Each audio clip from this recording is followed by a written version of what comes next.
नमस्कार। कभी सोचा है कि खाने का एक निवाला जो हम मुंह में रखते हैं वो शरीर के अंदर जाकर क्या-क्या कमाल करता है? चलिए, आज हम उसी निवाले के साथ एक सफर पर निकलते हैं। एक ऐसा सफर जो उसे हमारे शरीर के लिए जरूरी ईंधन में बदल देता है। आइए, अपने ही पाचन तंत्र के इस छुपे हुए संसार को करीब से समझते हैं। तो सबसे पहला और बुनियादी सवाल, पाचन आखिर है क्या? ये शब्द हम रोज सुनते हैं, पर इसका असली मतलब क्या होता है? चलिए इसी से शुरुआत करते हैं। देखिए, सीधे और सरल शब्दों में कहें तो पाचन का मतलब है खाने के बड़े बड़े मुश्किल टुकड़ों को इतने छोटे और आसान रूप में तोड़ना कि हमारा खून उन्हें सोख सके। ये पोषक तत्व फिर खून के जरिए शरीर की हर एक कोशिका तक पहुंचते हैं, जहां असल में इनकी जरूरत होती है। हमारे आज के सफर का नक्शा कुछ ऐसा रहने वाला है।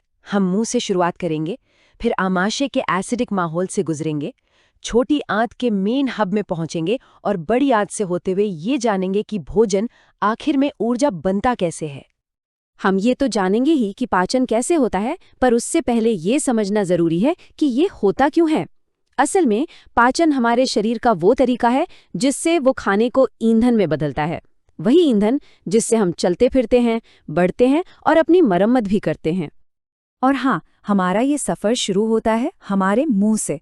जिस पल हम कोई निवाला चबाना शुरू करते हैं, ठीक उसी पल पाचन का काम भी शुरू हो जाता है।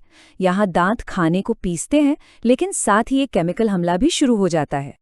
और यहाँ सबसे दिलचस्प खिलाड़ी है हमारी लार, यानी सलाइवा। इसमें टाइलिन नाम का एक बहुत पावरफुल एंजाइम होता है जो स्टार्च पर हमला करता है। मतलब अगर कोई रोटी का टुकड़ा चबा रहा है तो उसका पाचन पेट में नहीं बल्कि मुंह में ही शुरू हो चुका है। कमाल है ना? मुंह के बाद खाना एक पाइप से होता हुआ अपने अगले पड़ाव यानी आमाशय तक पहुंचता है।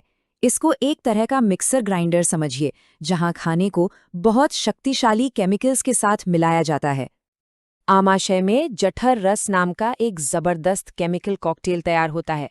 इसका हाइड्रोक्लोरिक एसिड इतना तेज होता है कि ये खाने के साथ आए बैक्टीरिया को फौरन खत्म कर देता है।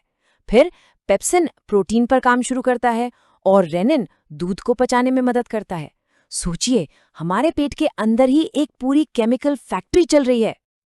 अच्छा, आमाशय में इतनी सारी क्रियाओं के बाद खाना अब खाने जैसा नहीं रहता। ये एक गाढ़े पेस्ट में बदल जाता है जिसे कायम कहते हैं। और ये कायम अब पाचन के सबसे जरूरी पड़ाव के लिए पूरी तरह से तैयार है। तो अब हम पहुंचते हैं इस सफर के मेन हब पर, छोटी आंत। अगर पाचन एक फिल्म है तो समझ लीजिए क्लाइमैक्स यही होता है। यही वो जगह है जहां खाना अपने सबसे छोटे सोखने लायक रूप में टूटता है। छोटी आंत ये दो हिस्सों में काम करती है। पहले हिस्से ग्रहणी में लिवर और पैंक्रियास से और भी मददगार पाचक रस आकर खाने में मिल जाते हैं। इसके बाद दूसरे हिस्से शेषांत्र में पाचन का काम आखिरकार पूरा हो जाता है। यहाँ एंजाइम्स की एक पूरी सेना तैनात है। ट्रिप्सिन और इरेप्सिन मिलकर प्रोटीन को उसके आखिरी रूप यानी अमीनो एसिड में तोड़ते हैं। लाइपेज फैट को पचाता है और एमाइलोप्सिन कार्बोहाइड्रेट का काम तमाम कर देता है। तो इस तरह खाने के हर हिस्से को उसकी सबसे छोटी इकाई में बदल दिया जाता है। तो सबसे जरूरी बात यह है कि छोटी आंत में पाचन का काम खत्म हो जाता है।